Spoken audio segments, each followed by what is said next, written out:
Welcome. This webinar will provide an overview of the ACLS HBCU Faculty Fellowships and Grants Program. I'll start with a brief overview of ACLS, who we are, and the ways in which we support scholarship across the humanities and social sciences. Then, I'll discuss the application components, review process, and application resources available for this program. For the 2026-2027 competition cycle, applications must be received by Wednesday, November 11th, 2026 by 5 p.m. Eastern.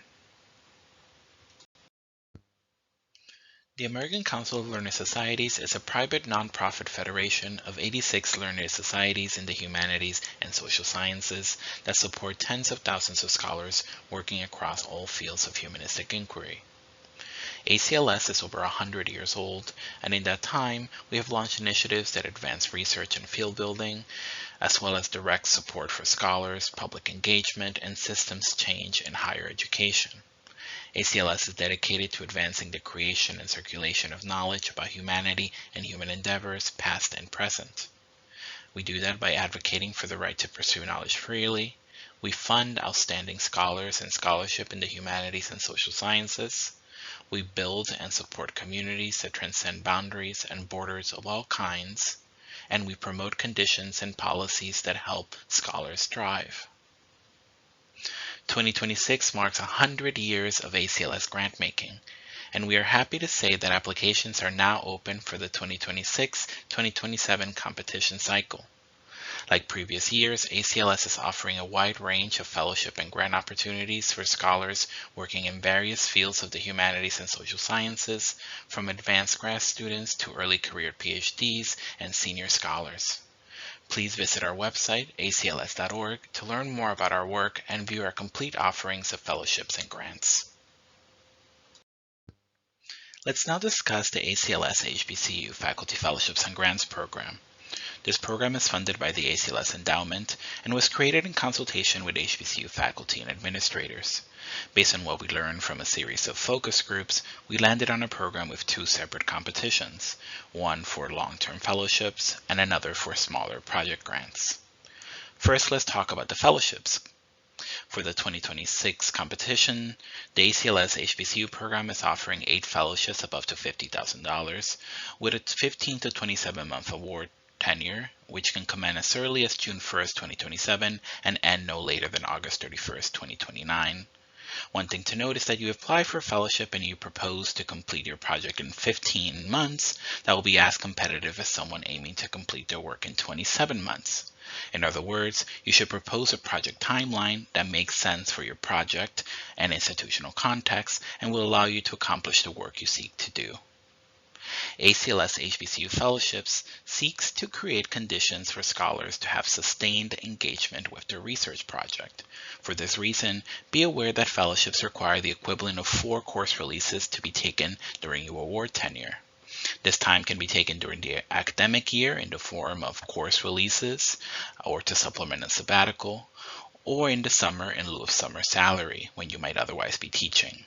We're quite flexible in how this time can be distributed, and we encourage you to contact us at fellowships@acls.org with questions about your specific situation. Now, beyond the release time, fellowship funds can be used to cover a range of expenses. For example, if you want funds to travel to an archive in order to do research for your monograph, we can support that. Or if you want funds to pay an honorarium for a collaborator or to train research assistants, we can support that as well. Child care and elder care costs are also eligible for this program, or perhaps you need event space and food for a community partnership. These are just a few examples, but the key takeaway is that our goal is to help you move your work forward, and we recognize that the needs of each faculty member and each project will vary. The program views scholarship broadly, so whether you plan to produce a book or scholarly article, an open educational resource with meaningful connections to your research, or a community-engaged project grounded in scholarly research but geared towards a public audience, these would be supported by the fellowship. These, of course, are just a few examples, and regardless of outcomes, all projects must substantially engage with research in the humanities or interpretive social sciences. Let's now discuss the project grants for HBCU faculty. For the 2026-27 competition year, the HBCU program is offering 12 grants of up to $10,000. If you're awarded a grant, the work must be completed in 12 to 15 months, starting as early as June 1st, 2027, and concluding no later than August 31st, 2028. If you're deciding between a fellowship or a grant, we'd encourage you to think about the scale and stage of your project. If your project is smaller in scale or perhaps at an earlier stage of development, you might consider applying for a grant. Please note that grants require no time off, but could be used for course releases if appropriate. Like the fellowships, project grants cover a range of expenses, from research travel and funding collaborative work to costs associated with organizing a workshop or a public event related to the project, for example. The grants competition also supports a wide range of scholarly products as long as it has a research base in the humanities or interpretive social sciences. Please note the deadline for both competitions is November 11, 2026, and applications must be received by 5 p.m. Eastern. You may access our application portal at ofa.acls.org. There are some additional opportunities offered for this program that I'd like to quickly discuss. Our fellowships and grants are non-residential, so you are able to do your work from anywhere in the world that makes sense for you. However, through a partnership with the Consortium of Humanities Centers and Institutes, CHCI, an international membership organization of interdisciplinary research centers with over 170 members and affiliates in 23 countries, ACLS fellows have the opportunity to spend all or part of their fellowship terms in residence at selected CHCI member organizations. This is an optional enhancement to the award for ACLS Fellows and does not require a separate application. Secondly, this program is invested in supporting the culture of research at HBCUs, and to this end, if you awarded a fellowship or grant, your institution will receive a $2,500 grant. Your administration may use these funds to support humanities programming or infrastructure at your institution. For example, the funds can be used to offset direct costs for the fellowship or grant, such as hiring replacement faculty for a course release, or to support activities like conference attendance for faculty or speaker series in the humanities. Lastly, awardee institutions will also receive free membership to the ACLS Associate Member Network, which is an assembly of over 200 institutions that make up the backbone of the American higher education system: colleges, universities, research libraries, and other scholarly institutions. Associate members provide input on how ACLS can best support the humanities and social sciences at their institutions. Let's discuss our eligibility criteria. First, we require that applicants hold an MA or PhD in a humanities or social science field. However, we can be somewhat flexible on this. For example, if you have a PhD in organizational management but have been teaching rhetoric and communication courses for the past few years, then you could be eligible.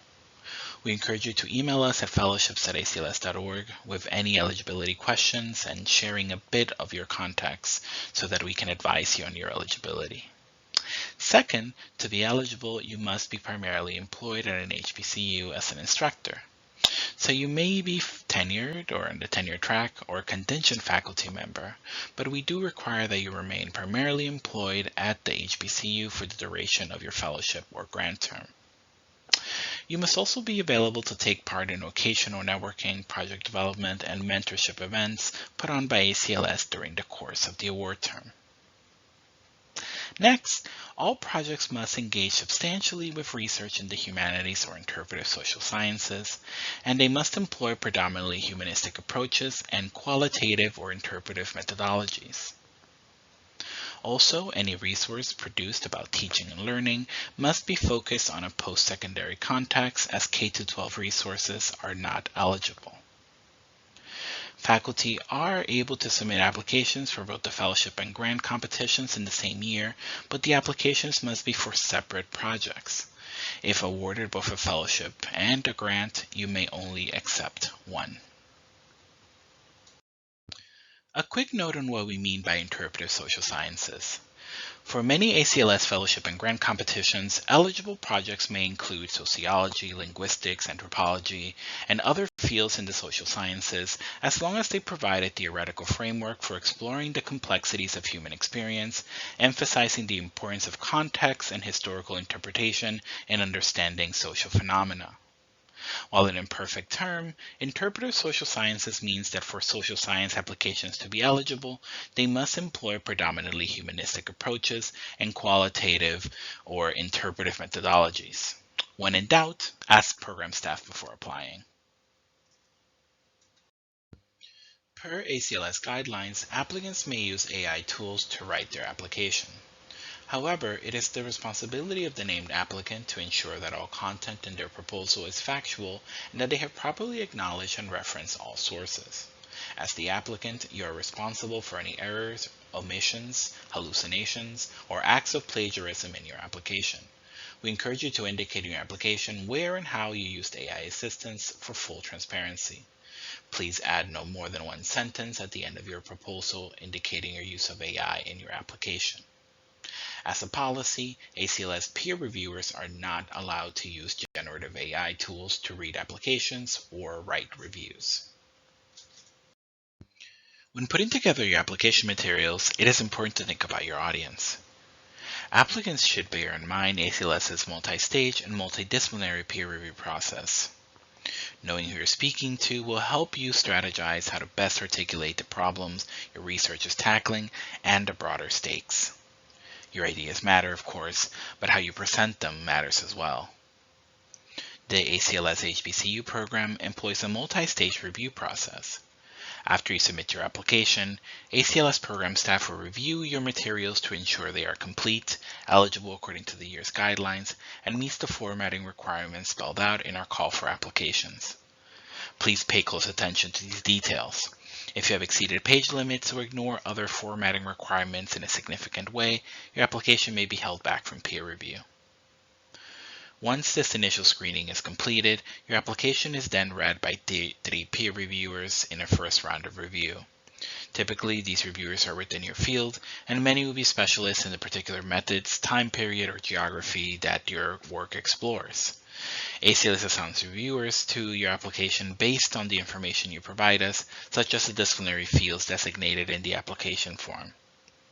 After this first round has been completed, a set of the best reviewed applications advance to a second and final round of review. Finalist applications are read and evaluated by one of the program's multidisciplinary selection committees. A committee might include a sociologist, a musicologist, a historian, or a philosopher, and this group will read a diverse set of applications before coming together in a day-long meeting to select a set of awardees. If your application advances to this round of review, it will be assigned to one of these multidisciplinary panels. This means that your charge as an applicant is to convey the significance of your research in a way that satisfies reviewers in your discipline, but with enough clarity to compel an interdisciplinary committee of scholars. As a reminder, ACLS peer reviewers are not allowed to use generative AI tools to read applications or to write their reviews. Let's move on to the application components. Our goal in crafting the different parts of the application was to provide opportunities for you to represent your obligations and interests holistically so that we may better understand your research aims and context. The fellowship application is slightly longer than the grant application, but both require an application form, a short research proposal in which you'll discuss your project and its broader humanistic significance, a personal statement describing your intellectual journey as a scholar, a work plan in which you operationalize your ideas and tell us what work you intend to do and when, and finally a budget detailing all project expenses. Please refer to the individual competition pages for details on application components and formatting guidelines. The last application component I would like to highlight is the institutional contact. As part of your application form, we will ask you for contact information for a department chair, dean, or other senior administrator at your institution who can confirm institutional support for the project as outlined in the proposal, including any proposed course releases or research leave. ACLS will only reach out to the designated contact if the applicant makes it through eligibility and formatting checks. The applicant will simply share the name, email, and title of the contact, and ACLS will email the form directly to the administrator. You can find the brief form on the program's FAQ page for reference. Let's now walk through our HBCU application components, which can be broken down into 3 sections. First, there is an online form that collects contact information, education and employment history, and other relevant administrative information that we use to run the program. For example, you must identify 5 disciplinary areas in order of relevance that best describe your research project. This information helps us match you with the best possible reviewer in our pool. This section is also where you'll input the contact information for an administrator at your institution who will be asked to certify the institutional support for the project. Second, there's a section where you must type or paste text into the online form that briefly summarizes your research project and explains the broader humanistic significance of the work to a multidisciplinary audience of readers. Finally, there are materials that you will upload directly to the application portal as individual documents, such as the proposal, bibliography, work plan, budget, and personal statement. Again, please note that each component must be uploaded as a separate file through our application portal. It is important to make a checklist of these items, whether they must be entered directly into the online form or uploaded individually, because they are all important to our process. None of them should be left to the last minute. One thing to keep in mind is that the order in which you encounter questions in our application portal is not necessarily the same order that reviewers will see them. For instance, although you enter your education and career history first, we want reviewers to pay attention first and foremost to the project you are proposing. The first items the reviewer sees are your project's title, abstract, and broad humanistic significance statement. Given their order in the application, we urge you not to leave these components to the last minute and treat them as your project's first impression. Log into the portal, read these prompts, and give yourself enough time to complete them. Make use of every bit of space you have to make a case for your project. You should not, for example, simply cut and paste a paragraph from your proposal into the abstract field. It is considered as a waste of the precious space. The project's title is your first chance to capture the reader's attention and orient them to the key terms of your project. Be careful, as you only have 250 characters to make this first impression. The abstract is a concise summary of your project where you tell the reviewers what you are attempting to accomplish with your research. It is also an opportunity to briefly explain the stakes of your work and make readers want to delve into the full proposal narrative. We understand that abstracts are a genre unto themselves, and there is no one way to write them. If you need inspiration, we encourage you to draw on the hundreds of abstracts from recent awardees we have posted on our website. Please note, for the HBCU program, abstracts have an 800-character limit. Finally, the broad humanistic significance statement. We ask you to complete this section for a number of reasons, and chief among them is that this gives you a second opportunity to describe your project in terms that can connect with the multidisciplinary selection committee. Your project does not need to be interdisciplinary to succeed in an ACLS competition, but you must convey clearly the stakes of your project to someone who might not be familiar with your work or grounded in your particular time period, geography, or methodology. In this broad humanistic significance statement, you should consider the portability of your ideas and arguments. How can you offer non-specialists an understanding of the significance and broad impact of your project?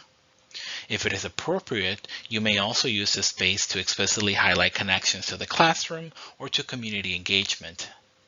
ACLS offers some resources on our website that can help you consider how to best convey the significance and the stakes of your work to reviewers. We'll cover those resources at the end of this presentation. Next, we'll take a look at the set of application components that you must upload through the portal as individual files. These components, the proposal narrative, brief bibliography, project work plan, and budget, as well as a personal statement, are all intended to give you the opportunity to articulate the intellectual basis of your research, the shape of your project, and your capacity to execute this plan. It is important to remember that you're proposing a project, not just a set of captivating problems, questions, or findings. When putting together these materials, you should consider how your application demonstrates how an HBCU fellowship or project grant from ACLS, as well as the time and resources it provides you, will intervene and advance a research project that has a beginning, middle, and end. Now let's take a look at each of these components briefly. The proposal narrative is a central component to your application. In the limited space allotted to you, you should convey to reviewers the intellectual basis for your project. You need to convey the relevance of your research within your field or fields, the intervention you hope to make, and its potential impact. Think thoughtfully about the stage of your project. The proposal should showcase that you are prepared to complete the work ahead. If you're proposing to complete a manuscript during the fellowship, you might want to include the chapter structure in the proposal. If you are proposing a community research project, have you provided enough context about the community partners and plans for equitable collaboration? If your research project is at an earlier stage, more exploratory, then you might consider how will the research you conduct contribute to a longer-term plan for completion and dissemination. The proposal narrative should provide a roadmap for the full arc of the project, any progress you have already made, what you plan to do and why during the proposed award tenure, and gesture towards the project's proposed outcomes. Applicants may use any standard citation style in their proposal narrative, although please note that citations, footnotes, or endnotes are included in the page count. While the body of the proposal text must be in double-spaced and 11-point Arial or Helvetica font, footnotes may be in 10-point font and single-space. Applications that do not adhere to the stated formatting guidelines will be excluded from review. The application also asks you to submit a brief bibliography. We realize that this can only be a portion of the full bibliographic basis for your project, so we encourage applicants to select the key sources for the project, primary and secondary, and list them here. Whose work are you building upon? With whom are you in significant agreement or disagreement? As you put this document together, consider carefully how your bibliography will substantiate your proposed intervention to the reviewers, as it has been described in the proposal narrative. Are the two documents telling the same story? As you look over your list, you should also consider, are you citing current literature? In our experience, reviewers generally want to see that you are up to date with the fields your project seeks to intervene in. The bibliography is a great place to do some of this work. Please note that the bibliography is single-spaced, 2 pages for fellowships, 1 page for project grants, and you may use any standard citation style in this document. The work plan and budget are complementary documents that help to demonstrate the project's feasibility. The work plan explains what you plan to do during the award term.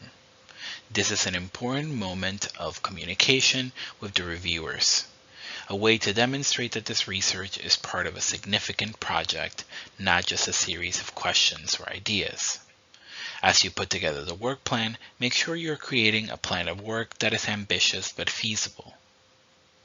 When reviewers are deciding among many worthy proposals, they want to know that you will fully take advantage of the resources that the fellowship or grant provides.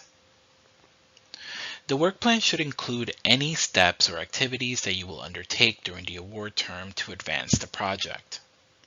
Will you be workshopping parts of the research at a conference? Will you be working with a collaborator? Will you be visiting an archive or conducting fieldwork and interviews? How and when will those happen in the sequence of your work plan? Walk reviewers through your year.